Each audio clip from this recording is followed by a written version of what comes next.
Yes बच्चे, thermodynamics सबसे पहले, thermodynamics means heat transfer. Second slide, thermodynamics में दो चीजें हैं, सिस्टम और surrounding. System is that part of universe where you are doing some process और taking some observation, and rest of the part is universe. Types of system, three types of systems are there. Open system, very clearly written. Open system is that in which can exchange energy as well as matter from the surrounding, जैसे कि reactants in a open beaker. A diagram is also there which is making you clear कि open system का क्या मतलब है, जिसमें matter और energy दोनों का exchange जो है वो हो जाता है।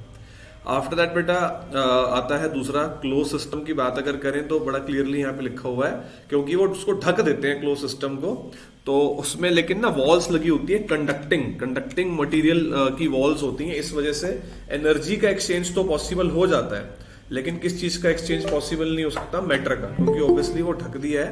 द प्रेजेंस ऑफ रिएक्टेंट,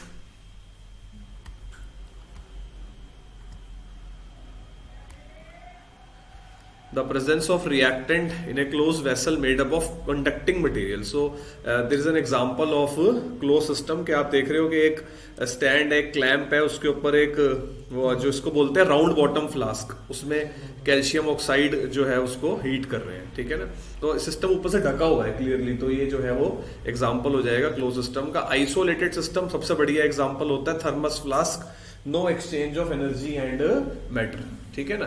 तो लिखने की कोई टेंशन नहीं है, इसको सबके बच्चों के पास, मैक्सिमम बच्चों के पास लिखा हुआ, जिनके पास नहीं लिखा हुआ मैं ये पीडीएफ पोस्ट कर दूंगा, जहां से लिखवाऊंगा ना, मेन जहां से शुरू होगा वहां से मैं लिखवा दूंगा आपको। अब बच्चे स्टेट ऑफ द सिस्टम, ठीक है ना, स्टेट ऑफ द सिस्टम को डिस्क्राइब करती हैं चार चीजें, इनको मैक्रोस्कोपिक प्रॉपर्टीज भी कहते हैं, इनको स्टेट वेरिएबल्स भी कहते हैं, और इनको स्टेट फंक्शन भी कहते हैं। आपके सामने बेटा स्क्रीन पर है कि state of A thermodynamic system is describe by it's measurable और मैक्रोस्कोपिक बल्क प्रॉपर्टीज, ठीक है ना। एक्चुअली ये चीजें हैं जिनको आप किसी स्टेट में मेजर कर सकते हो, जो चेंज होती हैं जब कोई प्रोसेस होता है, जब कोई स्टेट चेंज होती है, तो प्रेशर, वॉल्यूम, टेम्परेचर और नंबर ऑफ मोल्स, ठीक है। ये चार चीजों को स्टेट वेरिएबल्स भी कहते हैं, क्योंकि ये इनको चेंज करेंगे तो स्टेट ही बदल जाती है। और इनको स्टेट फंक्शन भी कहते हैं, क्योंकि इनकी जो चेंज होती है ना, जो इनमें चेंज आता है, देखो लिखा their value depend only upon the state of the system and not on how it is reached, कि कैसे सिस्टम को कैसे चेंज लाए, इससे फर्क नहीं पड़ता। जैसे टेम्परेचर का एग्जांपल है, टेम्परेचर एक पानी की बाल्टी है, उसका 30 डिग्री है, पहले 10 डिग्री था, फिर कितना हो गया, 30 डिग्री हो गया, 20 डिग्री हमने बढ़ाया, कैसे बढ़ाया उससे कोई फर्क नहीं पड़ता। डेल्टा टी कैसे निकलेगा, डेल्टा टी कैसे निकलेगा, T2 माइनस T1, ठीक है ना।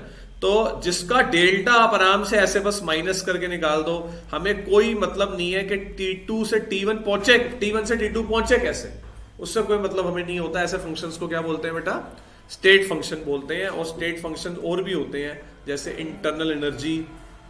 अब आता है बच्चों, यहां से आई थिंक सबको जो है वो लिखना शुरू कर देना चाहिए अब थोड़ा सा, क्योंकि ये ना एक क्लास में छोटा सा हुआ था बिल्कुल, उसका रीकैप आपको कर दिया है बच्चों, और बहुत आसान है, इसमें ऐसा कुछ है नहीं है। और ये आपके सामने नंबर भी है कि पहली 8 स्लाइड्स जो है ना, वो आप घर में एक बार नोट्स बना लेना। यहां से आज की क्लास शुरू होती है, यहीं से चैप्टर का जो है ना मोस्ट इंपॉर्टेंट पार्ट शुरू होता है, बहुत बहुत इंपॉर्टेंट क्लास है। तो internal energy as a state function, ठीक है ना, ये यहां से आज का टॉपिक बच्चों आप लोग शुरू कर सकते हो। थोड़े बहुत नोट्स भी साथ साथ पीडीएफ अभी, ठीक है ना। वो बहुत आसान था, open system, close system, isolated system. अब यहां से चैप्टर मेन शुरू होता है, ठीक है ना। तो आपका जो पिछला कुछ मिस नहीं हुआ, पहले तो ये दिमाग में रखना, यहीं से चैप्टर को मेन शुरू करना है। उससे पहले जो हुआ था वो इतना जनरल था कि आप कभी भी समझ सकते हो उसको। तो सबसे पहले बच्चों, इंटरनल एनर्जी होती क्या है, इंटरनल एनर्जी होती क्या है, नाम से पता लग रहा है। Internal energy represents the total energy of the system, okay, total energy of the system. किसी सिस्टम में कितनी तरह की एनर्जीज है, सबको प्लस कर दो तो क्या निकल आती है, इंटरनल एनर्जी निकला। नाम में पता लग रहा है, ठीक है ना, नाम में पता लग रहा है। इंटरनल एनर्जी किसी सिस्टम के अंदर की एनर्जी, जैसे मेरे पास फैन टंगा हुआ है, इसमें कई तरह की एनर्जीज हो सकती हैं, ठीक है ना, इसमें कई तरह की एनर्जीज होती है। ये ऊपर टंगा हुआ है, इसमें पोटेंशियल एनर्जी है, जब चलता है तो वाइब्रेट करता है, इसमें वाइब्रेशन एनर्जी है, ठीक है ना। तो ऑब्वियसली पोटेंशियल है, चलेगा तो काइनेटिक भी आ जाएगी, तो मैकेनिकल एनर्जी भी है। किसी सिस्टम में जितनी भी तरह की एनर्जी होती है सबको क्या कर दो, ऐड कर दो। देखो इसमें क्या लिखा हुआ है, कहते हैं टोटल एनर्जी में it may be chemical chemical, it may be electrical, it may be mechanical, और कितनी भी तरह की एनर्जी आप सोच सकते हो, वो सबको प्लस कर दो, then you will get the internal energy. इसका सिंबल होता है यू। और वैसे अपने लिए लिख रहे हैं, ये फॉर्मूला कभी यूज नहीं होगा। Internal energy is kinetic energy plus potential energy plus electrical energy plus vibrational energy. किसी सिस्टम में कितनी भी तरह की जो एनर्जी हो सकती है, सबको प्लस करके जो वैल्यू आएगी वो क्या होगी? Internal energy. यहां तक आप लिख लो। केमिकल एनर्जी का मतलब जब बॉन्ड बनते हैं ना तो हीट बाहर निकलती है, उसे क्या बोलोगे? Chemical energy. जैसे हाइड्रोजन और हाइड्रोजन के बीच में बॉन्ड बना तो जो हीट बाहर निकली उसे क्या बोलोगे? Chemical energy. जब भी कोई केमिकल बनता है ना तो हीट बाहर निकलती है, वो हम इस चैप्टर में देखेंगे कि कितनी निकलती है, ठीक है? उसे एंथैल्पी ऑफ फॉर्मेशन कहते हैं। तो internal energy is the sum total of all the energy stored in A system, ठीक है? जहां तक मैंने लिखा है वहां तक लिख लो। और फिर इसमें एक चीज हम ऐड ऑन करेंगे अभी। आप लोगों से मेरे को पूछना है क्वेश्चन, क्या आपको क्या लगता है, व्हाट डू यू फील, कि क्या हम इंटरनल एनर्जी कभी कैलकुलेट कर सकते हैं? What do you feel, what are your comments on this? हम कभी भी इंटरनल एनर्जी कैलकुलेट नहीं कर सकते। मोस्ट इंपॉर्टेंट नोट हो जाएगा ये हमारा, कि हम किसी सिस्टम के अंदर कितनी तरह की एनर्जी है सबको सही सही कैलकुलेट नहीं कर सकते। Note, you can never be calculated, you can never be calculated, ठीक है? देखो क्या होता है कि किसी सिस्टम में ना बहुत सारी हिडन एनर्जीज हो सकती हैं, हमें नहीं पता लगेगा वो। जैसे कि नॉर्मली क्या होता है कि बॉयज जब फाइट करते हैं तो ऐसे बोलते हैं तेरे में बहुत जान है ना, चल आजा मेरे से लड़ने आजा, ठीक है ना? अब कितनी जान है कोई कैलकुलेट नहीं कर सकता। जैसे मैं बोलूं यहाँ पे एक बच्चा बैठा है समीर, मैं बोलूं उसमें तेरे अंदर 100 जूल की एनर्जी चला जा, ऐसा थोड़ा है, हो सकता है इसके अंदर 500 की निकल आए, हमें क्या पता, ठीक है ना? अभी नींद में है तो अभी कुछ भी एनर्जी नहीं है, पीछे कुत्ता बढ़ जाएगा तो 1000 जूल की एनर्जी आ जाएगी, ठीक है ना? तो हम किसी की एनर्जी कैलकुलेट नहीं कर सकते, ठीक है ना? किसी सिस्टम में पता नहीं कितनी छुपी हुई एनर्जीज हो सकती हैं और उनकी सही कैलकुलेशन करना पॉसिबल नहीं है। जैसे कि आपको आपका पोटेंशियल नहीं पता, ठीक है ना? अगर आप ढंग से आज पढ़ना शुरू कर दो ना, हो सकता है आप आईआईटी में फर्स्ट रैंक भी ले हो, आपको आपका पोटेंशियल ही नहीं पता कितना, ठीक है ना? लेकिन बस क्या, हम अपनी ताकत को जो है वो इस्तेमाल नहीं कर सकते, क्योंकि हम बंधे हुए हैं। हमें मोबाइल ने, हमारे रिश्तेदारों ने, हमारे आलस ने हमें क्या कर रखा है? बांध रखा है। जिसने वो आलस तोड़ दिया, जिसने वो दुनिया जीत जाता है फिर, ठीक है ना? तो आप लोगों को सबको समझ में आ गया होगा मेरी बातों से कि हम कभी भी इंटरनल एनर्जी को कैलकुलेट, लेकिन कुछ तो कैलकुलेट करेंगे। अब आए हैं तो कुछ तो लेके जाएंगे। तो इंटरनल एनर्जी चेंज हम कैलकुलेट कर सकते हैं, इंटरनल एनर्जी चेंज हम कैलकुलेट कर सकते हैं। वो कैसे? आज मेरे को नहीं पता आप में कितनी एनर्जी है, ठीक है? लेकिन मैंने आपको 100 जूल की रोटी खिला दी तो मुझे पता है कि आपकी 100 जूल बढ़ गई, या मैंने आपसे जिम में 100 जूल की मेहनत करवा ली तो 100 जूल घट गई, ये मैं पता लगा सकता हूं। जैसे रुका हुआ पंखा, मुझे नहीं पता इसमें कितनी एनर्जी है, लेकिन अगर मैं इसको ऑन कर दूंगा तो मुझे पता है ना मैंने कितनी एनर्जी दी है, मेरे को पता है ना, वोल्ट पता है ना मुझे कितना दिया मैंने। तो हम क्या कैलकुलेट कर सकते हैं? Internal energy change. एडिड नहीं, लॉस्ट भी हो सकती है। जैसे आपने जिम में मेहनत करी या आपने बहुत ज्यादा पढ़ाई करी, पढ़ाई करके भूख लगती है, पता है आपको? किसी को हुआ है कभी? पढ़ाई करना शुरू करो तो भूख लगनी शुरू हो जाती है, क्योंकि माइंड सबसे ज्यादा ग्लूकोज यूज करता है हमारा, ठीक है ना? आप पढ़ने लगोगे ना, बोलो मम्मी कुछ बना दो, भूख लगी, तो पढ़ाते पढ़ने बैठा था, ये भूख लगी तेरे को, ठीक है ना? होता है ऐसे, आधे पौने घंटे में फिर लगता है कि भूख, मेरे को भी पढ़ाते हो बहुत भूख लगती है, इसलिए मैं साथ में सामान लेके चलता हूँ अपना, कि उसको मेरे में खाता हूँ तो मैं पता नहीं लगने का ठीक है ना? तो अब इंटरनल एनर्जी चेंज कैसे होती है? नेक्स्ट क्वेश्चन हमारा बनेगा, how internal energy can be changed, ठीक है? How internal energy, how you can be changed, you को चेंज करने के क्या तरीके हैं, ठीक है? किसी सिस्टम का इंटरनल एनर्जी को चेंज करने के क्या तरीके हैं? पहला, या तो सिस्टम को हीट दो या सिस्टम से heat low, heat is also a energy. या फिर सिस्टम के ऊपर काम करो, या सिस्टम को बोलो वो आपके लिए काम करे, है ना? देखो लिखा है ना, व्हेन हीट पासेस इनटू और आउट ऑफ द सिस्टम। आप किसी को एनर्जी दोगे तो बढ़ जाएगी, लोगे तो घट जाएगी, वही तो बता रहा था। किसी को बोलोगे वर्क डन कर तो एनर्जी घट जाएगी। किसी को हम वर्क करवाएंगे, जैसे देखो आप हमेशा अपने ऊपर मत लो ना, हम अगर सिंपल गैस ले लेते हैं कंटेनर के ऊपर, ठीक है ना, और उसको ऐसे कंप्रेस कर देते हैं तो एनर्जी उसकी फिर चेंज हो जाएगी, क्योंकि हमने पहले उसके मॉलिक्यूल खुले डुल्ले थे, अब आपने क्या कर दिया, कंप्रेस कर दिया, अब एकदम से उन्हें गुस्सा आ गया, ताकत आ गई उनके अंदर, ठीक है ना। तो और तीसरा जो मैं तुम्हें कह रहा था, मैटर एंटर्स और लीव द सिस्टम। मैटर वाली बात क्या थी, रोटी खिलाने वाली बात थी, मैंने आपके अंदर मैटर डाल दिया तो आपके अंदर भी क्या, आपकी एनर्जी क्या हो जाएगी, चेंज हो जाएगी। तो इसमें से मेन ऊपर वाले दो तरीकों पर हम काम करेंगे, ठीक है ना। तो सिस्टम की एनर्जी को कैसे चेंज कर सकते हो, या तो हीट दो या हीट लो, उसे बोलो वर्क डन करे या उस पर वर्क डन करवाओ, ठीक है ना, या फिर उसमें मैटर डाल दो या उसमें से मैटर निकाल दो। तो हम किसी चीज की क्या बदल सकते हैं, इंटरनल एनर्जी बदल सकते हैं।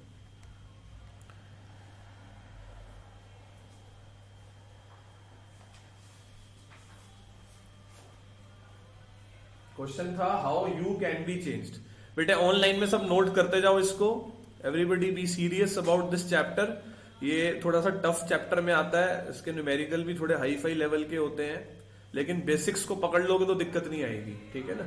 इसलिए हर एक चीज के ऊपर क्वेश्चन बना रहा हूँ, हर एक चीज के ऊपर टाइम लगा रहा हूँ, तो थोड़ा बेसिक्स एक बार क्लियर हो जाए इस चैप्टर के, बस वैसे कुछ नहीं है, बस बेसिक्स ठीक मांगता है ये चैप्टर।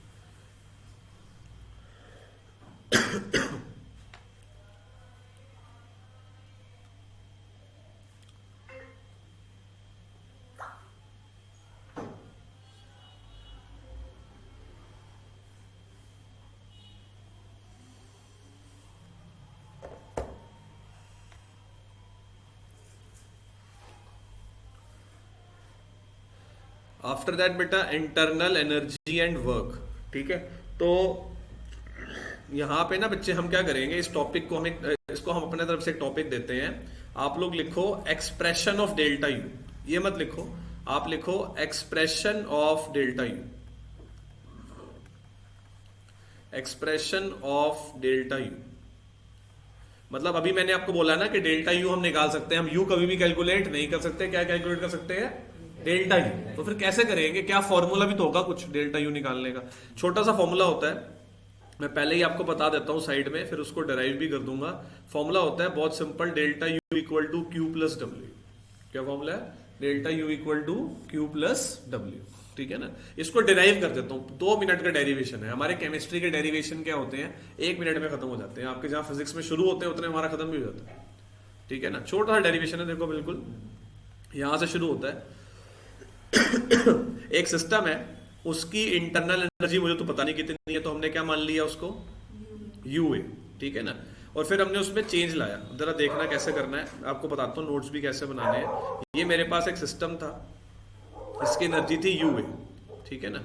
इसके ऊपर ना अब हमने क्या करा, मेन 2 तरीके लेने हैं इंटरनल एनर्जी को बदलने के। किसको बदलने के, इंटरनल एनर्जी को बदलने के 2 तरीके मेन है, वो हीट और वर्क वाला।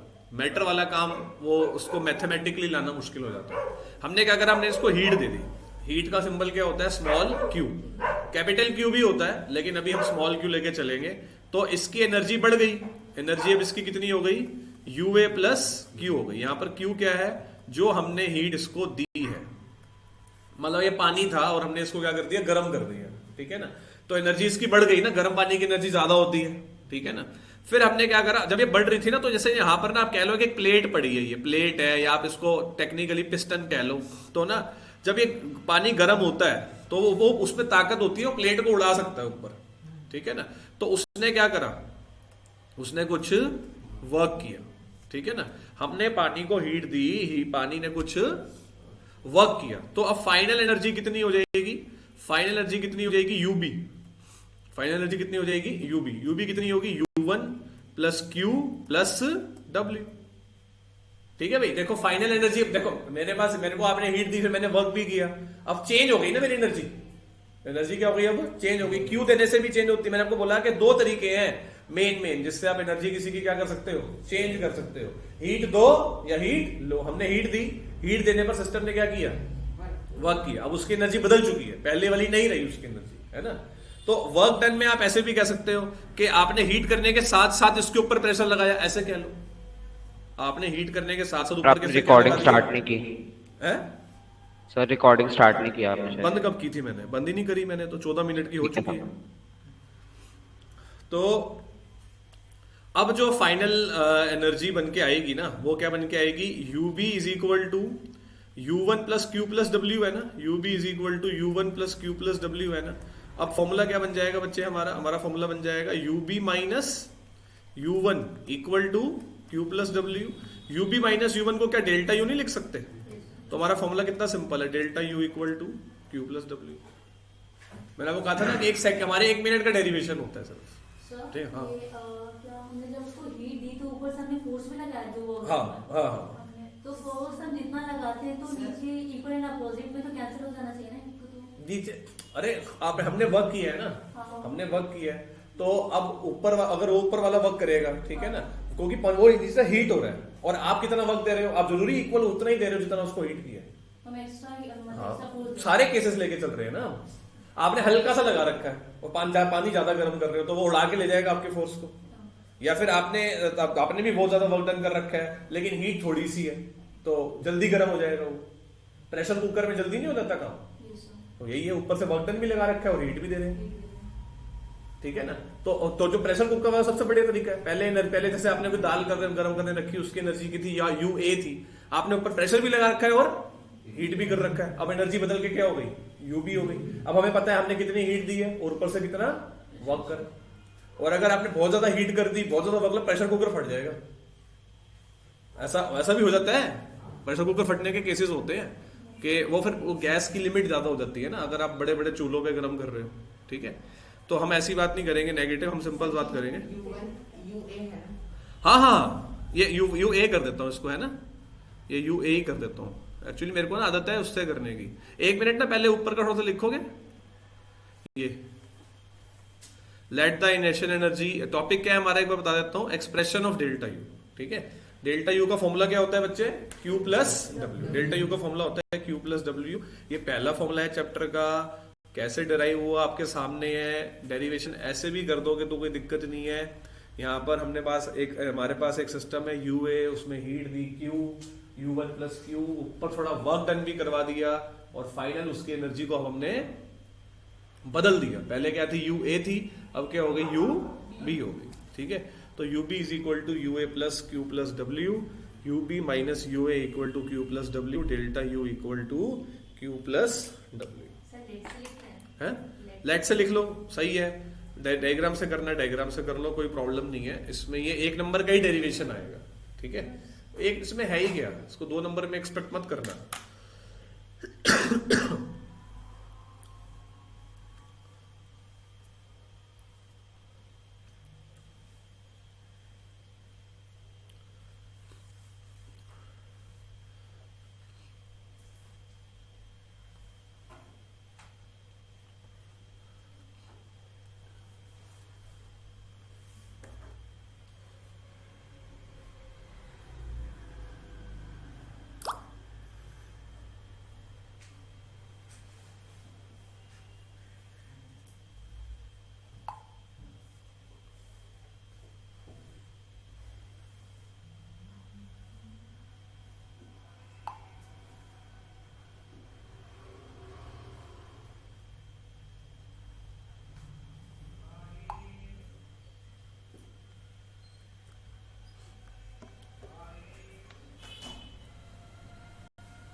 ठीक है, delta U equal to Q plus W, सबने लिख लिया बच्चों यहां तक।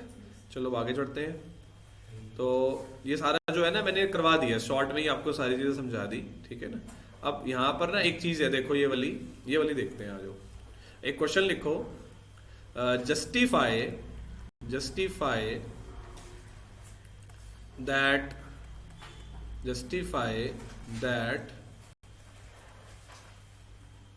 internal energy is a state function. Internal energy is a state function.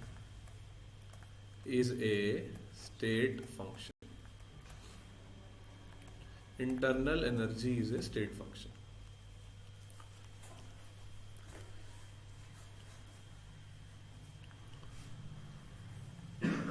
देखो यहाँ पर एक साइंटिस्ट है मिस्टर जेपी जूल, उन्होंने क्या बोला है कि a given amount of work done on the system no matter how it was done produce the same change of state।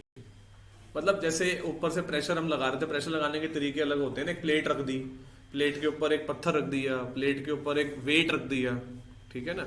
तो that doesn't make any difference, ठीक है ना। जो अगर एक सेम चीज आप रख रहे हो, आप स्टोन रख रहे हो, आप किसी तरीके से भी वर्क डन करा रहे हो, तो वो जो चेंज आएगा वो क्या आएगा, सेम आएगा। देखो बच्चों, मैं तो ये कहता हूं कि ना जिसको डेल्टा से आप निकाल सकते हो, जैसे देखो डेल्टा यू जो निकलेगा ना वो सेम ही होगा। आपने हीट कैसे भी दी, आपने डब्ल्यू कैसे भी करवाया, ठीक है ना। आपने कैसे भी डब्ल्यू करवाया, कैसे भी आपने हीट जनरेट करी, आपने इलेक्ट्रिक वर्क करवाया, आपने इलेक्ट्रिसिटी से हीट जनरेट करी, आपने वैसे गैस ऑन करके हीट जनरेट करी, that will not make any difference, ठीक है ना। तो यहां पर आप लिखो कि यहां से लिख लो, a given amount of work done on the system no matter how it was done irrespective of the path। जहां पर आपने बस ये लिख दिया ना irrespective of the path, teacher खुश हो जाएगा, आपको नंबर दे देगा। वो समझ जाएगा कि बच्चे को स्टेट फंक्शन का कंसेप्ट आता है, ठीक है। लिखो जरा कि a given amount of work done on the system no matter how it was done irrespective of the path produce the same change of state। तो so internal energy state function, mind you Q और W जो है ना दोनों, ये दोनों state function नहीं होते। Q स्टेट फंक्शन नहीं होता, ठीक है ना, और W भी कभी भी स्टेट फंक्शन नहीं होता, क्योंकि ये पाथ डिपेंडेंट होता है। जैसे आपको पता है ना वर्क डन कभी कभी जीरो होता है, आप मेहनत पूरी कर रहे हो। जैसे देखो मैं यहाँ पे वर्क डन, मैं तो पूरी ताकत लगा रहा हूँ, कुछ नहीं हो रहा, दीवार हिल ही नहीं रही, तो वर्क डन क्या माना जा रहा है, जीरो। तो वर्क डन डिपेंड करता है। तो ये क्वेश्चन ना 100% आता है बच्चे जो है सब्जेक्टिव पेपर के अंदर, कि Q और W स्टेट फंक्शन नहीं होते, but Q plus W state function होता है। तो हम क्या बोलेंगे, Q और W तो पाथ डिपेंडेंट होते हैं, लेकिन उनका जो सम आता है वो क्या होता है, डेल्टा यू, जो कि स्टेट फंक्शन होता है। आना ही आना है, ये आना ही आना है क्वेश्चन, हमेशा आता है, हमेशा हर पेपर में आएगा कि Q और W स्टेट फंक्शन नहीं होते। लेकिन वो मैं इंपॉर्टेंट क्वेश्चन की ना एक PDF बनाया मैंने, वो आपको दे दूंगा इकट्ठे, इसमें सारे क्वेश्चन आंसर्स लिखे हुए इंपॉर्टेंट। हाँ, क्योंकि सब्जेक्टिव है ना, वो कल रात को ही बना रहा था बैठ के। सब्जेक्टिव पेपर है ना, तो आप मेरे इंपॉर्टेंट क्वेश्चन में से ही आ जाएगा सारा। ऑब्जेक्टिव में तो क्वेश्चन पता नहीं कितने कर लो, सब्जेक्टिव में मुझे पता है कि हाँ भाई ये गिने चुने क्वेश्चन आने हैं, ठीक है ना। वो बनाया देखो, कल ही देखो, अभी आपको दिखाता हूँ। ये देखो जितने भी इंपॉर्टेंट क्वेश्चन है ना, वो मैं एक जगह बना रहा था। देखो ये देखो, ये देखो, इसको वर्कशीट की फॉर्म में देखो बना रहा हूँ। देखो ये देखो, ये देखो, ये देखो, ये देखो, जितने भी इंपॉर्टेंट क्वेश्चन है ना, देखो ये अभी नंबर डालने हैं। ये मैंने जैसे ये देखो, ये रहा ये क्वेश्चन नहीं नहीं, खाली थर्मोडायनेमिक्स का है ये क्वेश्चन, अभी डालने हैं। 40 क्वेश्चन नहीं है अभी, ये तो 10-12 ही है, ठीक है ना। तो ये सारे क्वेश्चन आपके लिए बना दिए। मैं क्वेश्चन ये वाला भी डाला था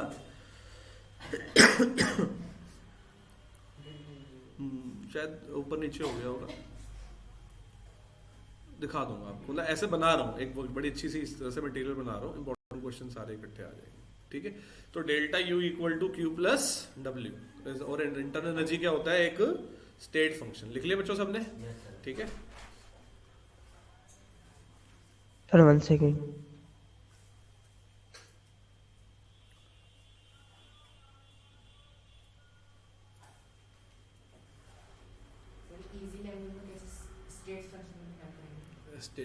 ये लिखवा तो दिया था फाइनल, ये लिखा हुआ ना, देखो ये इससे इजी लैंग्वेज क्या चाहिए आपको। It depends upon the final and initial point, ठीक है ना। Final and initial point does not depend upon the path, ये जरूर लिखना। देखो यहाँ पर ये दिया ना मैंने, देखो ये रहा। अब ये PDF से ना, एक बार इस PDF से जब तुम ये देखो यहाँ पर, ये देखो ये स्टेट फंक्शन की definition, the state function is that which value depend only upon the state of the system and not how it is reached. ये भी कह सकते हो, ये जो स्टेट पे डिपेंड करेगा, भाई ये स्टेट है और ये स्टेट है, स्टेट में चेंज कैसे आए उससे फर्क नहीं पड़ता, ठीक है। टेम्परेचर, प्रेशर, यस बेटा। सर वो जो आपने delta U equals to Q plus W लिखा है, हाँ? वो उसमें जो वो है इंटरनल एनर्जी है, वो चेंज नहीं होगी उसमें? डेल्टा यू तो चेंज बेटे, डेल्टा यू तो है ना स्टेट फंक्शन, ये तो स्टेट फंक्शन है ना। मतलब डेल्टा यू जो है वो इस बात पे डिपेंड नहीं करता कि आपने हीट कैसे दी, आपने वर्क डन कैसे करवाया, बस इसको प्लस करके डेल्टा यू निकल आएगा। ये मतलब ओके सर। पाथ डिपेंडेंट नहीं है, मतलब ये जो है ना, ये जो है ना, ये जो डेल्टा यू है ना, ये पाथ इंडिपेंडेंट है, रास्ते से इसको कोई मतलब नहीं है कि आप कैसे चेंज कर रहे थे, आपने हीट कैसे बढ़ाई कैसे घटाई, इलेक्ट्रिसिटी से बढ़ाई, आपने मैकेनिकल वर्क किया, इससे कोई फर्क नहीं है, आपने इलेक्ट्रिक वर्क किया, इसको बस Q प्लस W करना है। मैं बताता हूं आपको, पंखा आपने हाथ से चला दिया तो जो उसमें चेंज आया वो, या फिर आपने इलेक्ट्रिसिटी देके चलाया वो सेम आता है इस केस में। आपने उतनी ही स्पीड से चलाना है ना, आपने हाथ से ऐसा खींच के चला दिया बिल्कुल बहुत तेज 1 मिनट के लिए, और उसके कितनी चेंज आई वो नोट कर ली, कितनी चेंज आई, जितना आपने हाथ से ताकत लगाई। एक केस ही हो गया। दूसरा केस, आपने इलेक्ट्रिसिटी भी उतनी ही दी। आप ये मत सोचो ना कि पंखे को चौथे नंबर पे चलाना है, आप सोचो पंखे को 1 नंबर पे चलाना है, फिर आपको समझ में आ जाएगी ये चीज, है ना। 1 मिनट का होल्ड है,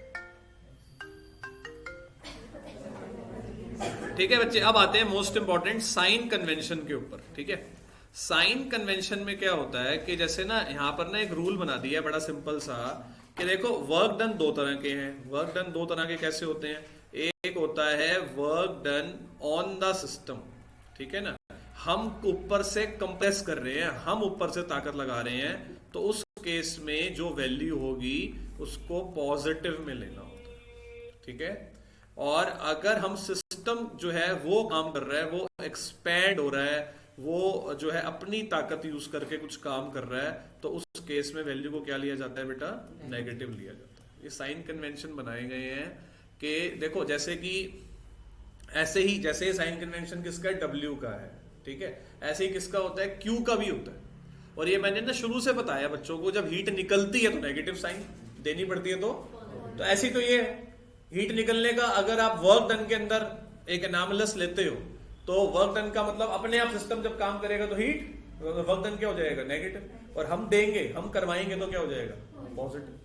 बिल्कुल आसान है याद करना। देखो अभी मैं Q के साइन कन्वेंशन यहीं पर लिख देता हूं, आप ऐसा करो ना, टॉपिक का नाम लिखो sign convention of Q and W, sign convention of Q and W, और जो मैंने लिखा है सर वो लिखना, sign convention of Q and W में work done on the system में positive, work done by the system में नेगेटिव, ठीक है। सब बच्चे नोट्स लिखते जाओ साथ साथ, ये मत सोचो कि PDF आ जाएगी तब नोट्स बना लेंगे, बेटे अब टाइम ना होता नहीं है, फिर आप बिजी हो जाते हो।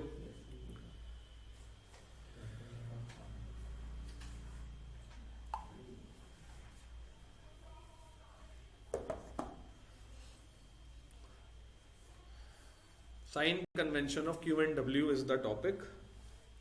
Work done on the system में पॉजिटिव, बाय द सिस्टम में नेगेटिव।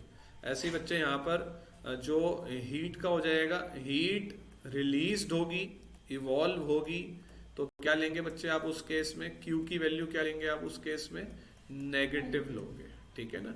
और हीट एब्जॉर्ब होगी, हीट एब्जॉर्ब होगी, तो उस केस में बच्चे आप क्या लोगे, Q की वैल्यू आप पॉजिटिव लेंगे, ठीक है ना। तो ये होता है एक सिंपल सा न्यूमेरिकल, बच्चे इसके ऊपर करेंगे, बिल्कुल बिल्कुल सिंपल सा न्यूमेरिकल है, तो वो एक बार हम देखते हैं इसके ऊपर।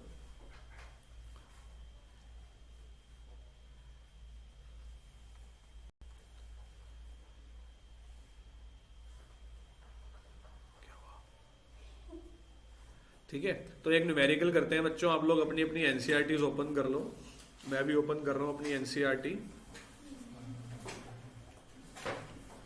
एनसीईआरटी का ना 7th न्यूमेरिकल है एक शुरुआत करने के लिए।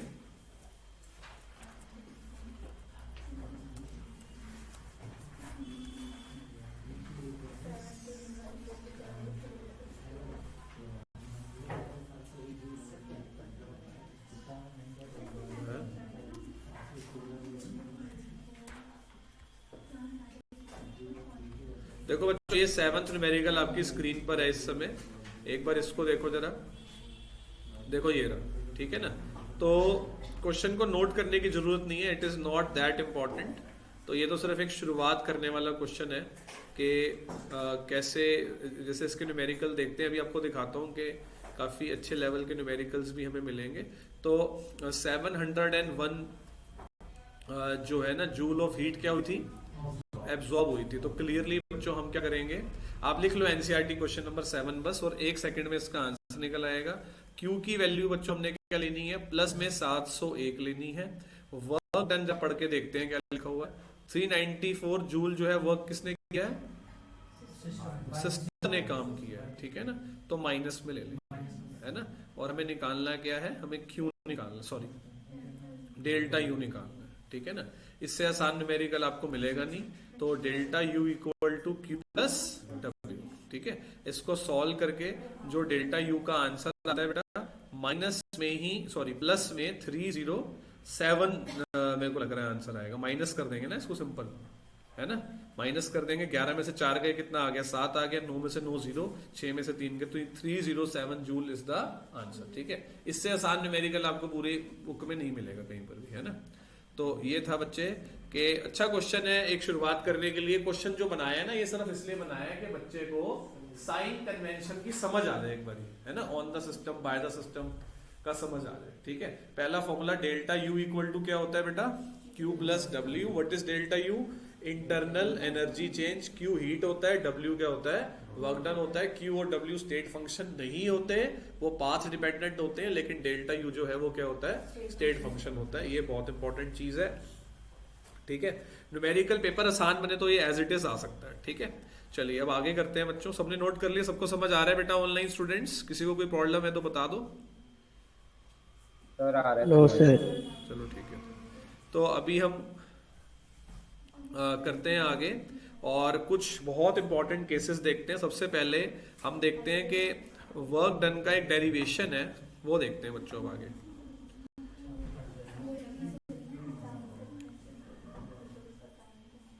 तो अब देखो जो नेक्स्ट टॉपिक बच्चों आप देख रहे हो वो है, ये लिख लो जरा सारे अपने रजिस्टर्स में, फर्स्ट लॉ ऑफ थर्मोडायनेमिक्स, ठीक है। फर्स्ट लॉ ऑफ थर्मोडायनेमिक्स क्या है वो देखते हैं आज। तो फर्स्ट लॉ ऑफ थर्मोडायनेमिक्स की ना दो डेफिनेशंस हैं। एक तो ये लिखी हुई है, the energy of an isolated system is constant, ठीक है। इसको भी अभी जो है एक सेकंड के लिए रुको, पहले ना इसकी जो ज्यादा फिमिलियर डेफिनेशन है एक बार वो जरूर देखो मेरे साथ। Actually first law of thermodynamics को ना law of conservation of energy भी कहते हैं, और दुनिया का कोई बच्चा नहीं होगा जिसको ये ना बताओ कि energy can neither be created nor be destroyed, it can be transformed, it can be transformed, ठीक है ना। तो इसी को फर्स्ट लॉ कहते हैं, ठीक है ना, इसी को फर्स्ट लॉ कहते हैं एक्चुअली, ठीक है। तो पहले तो आप ये लिख लो कि first law of thermodynamics is also called as the law of conservation of energy, that is energy can neither be created nor be destroyed, it can be transformed, it can only be transformed. जब transform बोल दिए तो आ गया उसके अंदर, one form to another अपने आप आ गया, it can only be transformed. तो ये तो हो गई इसकी ना बहुत बच्चों वाली 9th 7th क्लास वाली डेफिनेशन हो गई। एक इसमें ऊपर दे रखी है,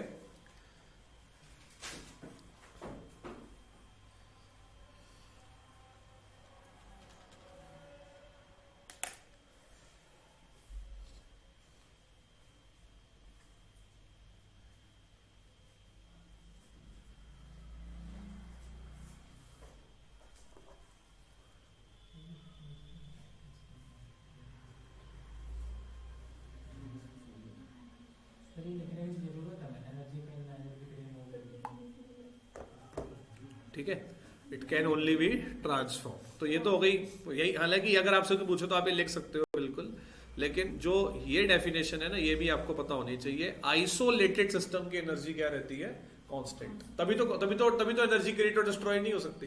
पूरा का पूरा एक आप कह सकते हो ना, जैसे हम बात कर रहे थे कि एक जो पूरा आइसोलेटेड सिस्टम है, ठीक है ना, एनर्जी एंटर होगी ना एनर्जी जाएगी, ठीक है ना, तो तभी तो नहीं हो सकती तभी तो नहीं हो सकती ना क्रिएट और डिस्ट्रॉय। मतलब पूरी दुनिया की वही एनर्जी जो ट्रांसफॉर्म होती जा रही है बस, ठीक है ना हमने क्रिएट करी ना हमने डिस्ट्रॉय करी। तो ये हो गया energy of an isolated system is constant, ठीक है। और आपको एक और बता देता हूं फॉर्मूला, जो ये फॉर्मूला है ना, ठीक है ना, इसको क्या बोलते हैं, इसको ना इसकी मैथमेटिकल इक्वेशन बोलते हैं। ये भी तो एक्चुअली इसी लॉ से ही तो बनाई है, अगर आप समझोगे ना तो mathematical equation of first law of thermodynamics, ये वाली जो है ना, इसको ये फॉर्मूला है फर्स्ट लॉ का। कैसे, जब ये फॉर्मूला बना है delta U equal to Q plus W, तो ये बात बड़ी क्लियर हो गई ना कि इसमें जो है जब ये फॉर्मूला बना था तो जितना हमने वर्क डन किया उतना का उतना ऐड ऑन हुआ था। अभी 2 मिनट उस रूम में वेट करो, ठीक है।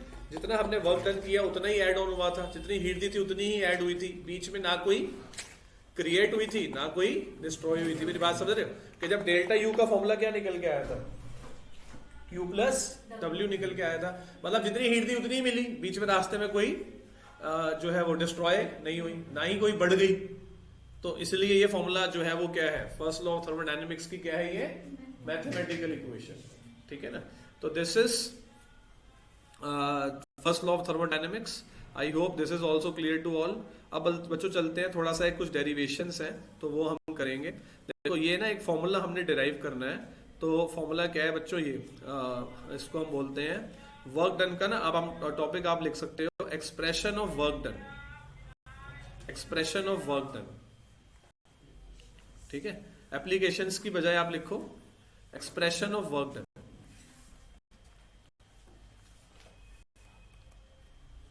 Expression of work done.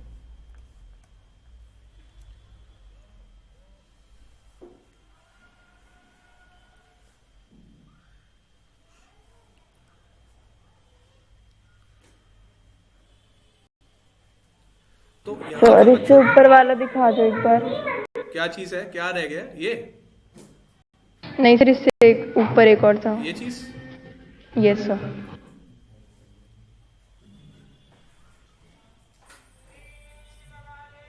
हो गया सर।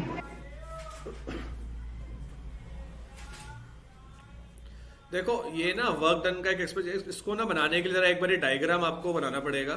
पहले ना हम लेते हैं इस तरह से कि यहां पर ना इस तरह से समझाया हुआ है, ये डायग्राम को उल्टा भी समझ सकते हो सीधा भी, कि जैसे ना पहले ना ये एक सिचुएशन को देखते हैं, जो ये सिचुएशन है, ठीक है ना, जिसमें आप देख सकते हो कि ये हमारे पास एक पूरा सिलेंडर है, इसमें एक गैस है, इसकी ना इनिशियल वॉल्यूम थी ये, और इसका ये इंटरनल प्रेशर है, इससे हमें अभी फिलहाल कोई लेना देना नहीं है, फिलहाल, बाद में होगा।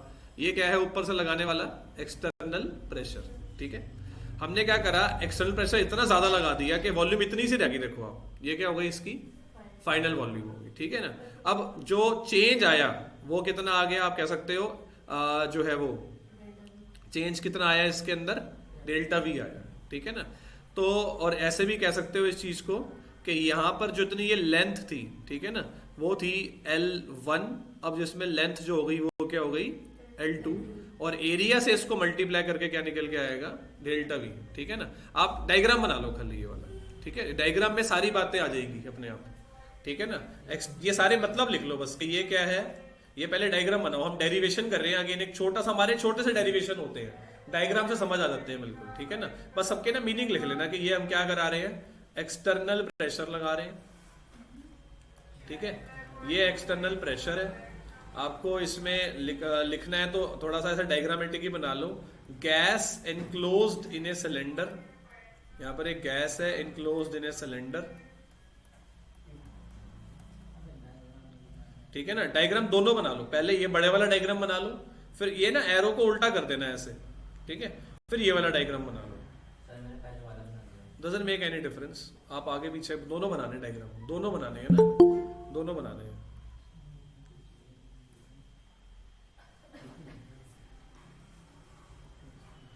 नयन बेटे 11 o'clock शुरू करूंगा, है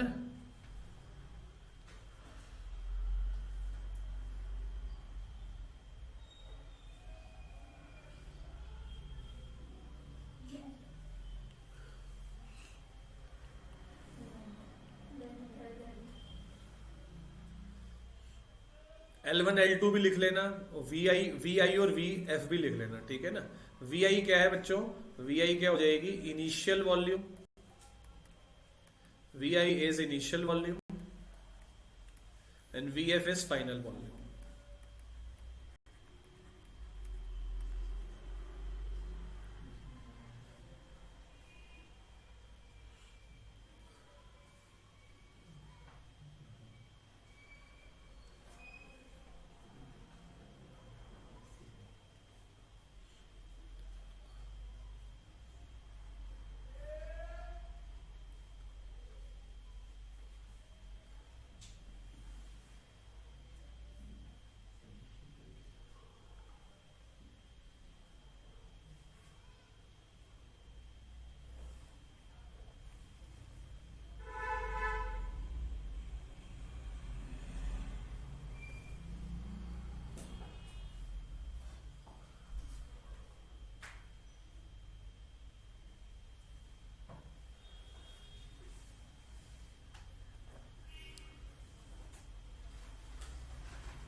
हो गया?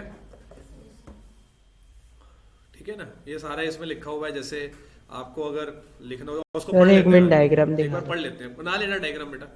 A cylinder contains 1 mole of an ideal gas, जो सिचुएशन थी सारी बता रहा हूँ आपको। एक फ्रिक्शनलेस पिस्टन से एनक्लोज फिटेड है।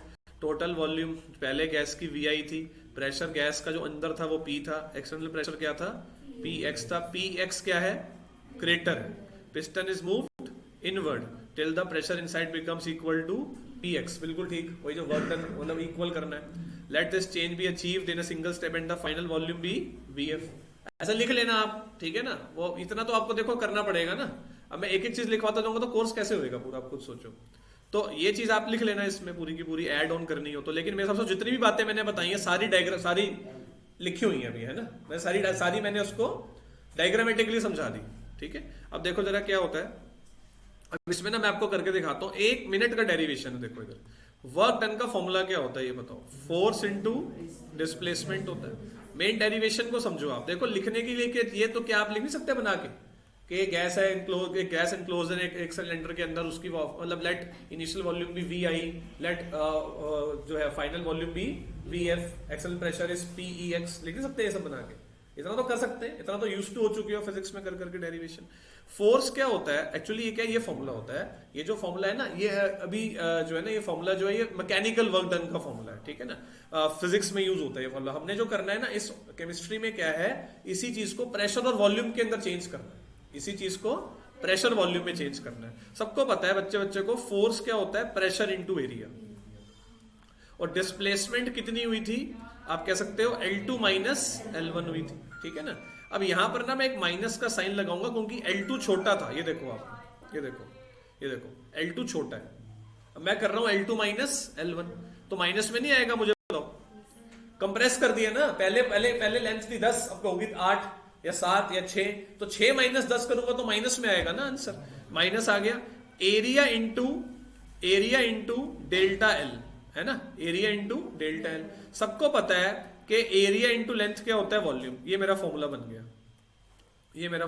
गया। इतना सा डेरिवेशन है, मानोगे आप। वर्क डन का फॉर्मूला क्या है जी, what is the formula of work done, minus external pressure into change in volume. Work done का फॉर्मूला क्या है, minus external pressure into change in volume. Minus external pressure into change in volume, ये हमारा